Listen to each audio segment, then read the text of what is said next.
The Women's Conference of the National People's Power was held at the PD Sirisena grounds in Colombo.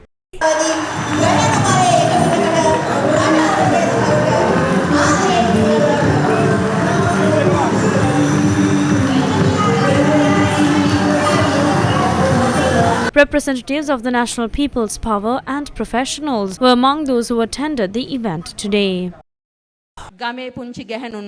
You are women in your villages. You're just one person at the company that you work at. But it was the women of our country who brought the hope for a change when our country was destroyed. That is why you are women who have set a great example in this country. You are valuable to us because of that.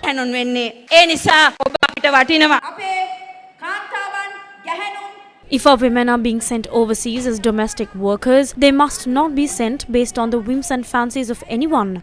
They must be given a good training, a good salary, and an environment needs to be created where she can live a happy life. When our women are sent overseas, it must be done through proper channels and through our embassies. Reports have shown that when our women travel overseas, that breaks the family unit, as there is no one to take care of the children. Therefore, the National People's Power will take on the responsibility of protecting the women who went overseas to bring down foreign remittances and their families as well.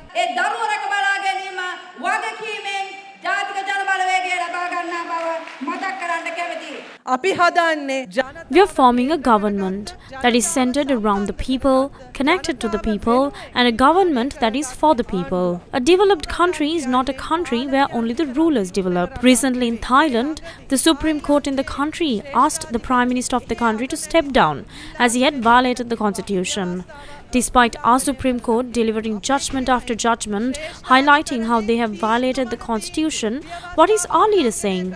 He is saying that it's all right and that he does not regret it. This is a president who does not even respect the judgments of the Supreme Court. Can he build a country? We need to change this egoistic political system.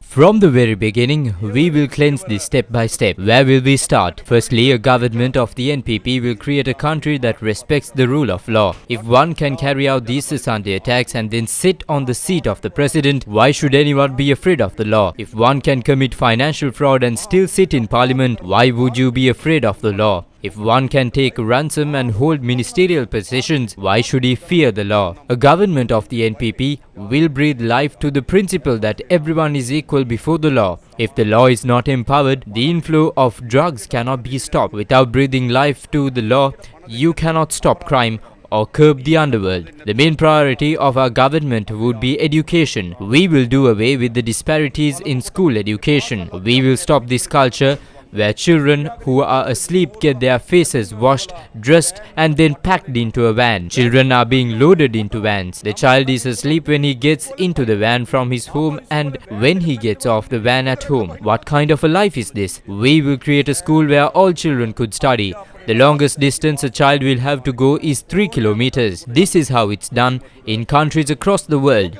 We are poor as a country, our government is poor and our people are poor. The fate of your poverty is shown in your kitchen. Therefore, we have planned every step that will make our country rich. If our country is rich, our government will be rich. Then the services will come for the government. A country becoming rich means its citizens becoming rich. We cannot ask our mothers not to cook until these benefits flow down to the people. We can't ask mothers not to teach their children. We cannot ask people not to purchase medicine for their elders. Then what can we do?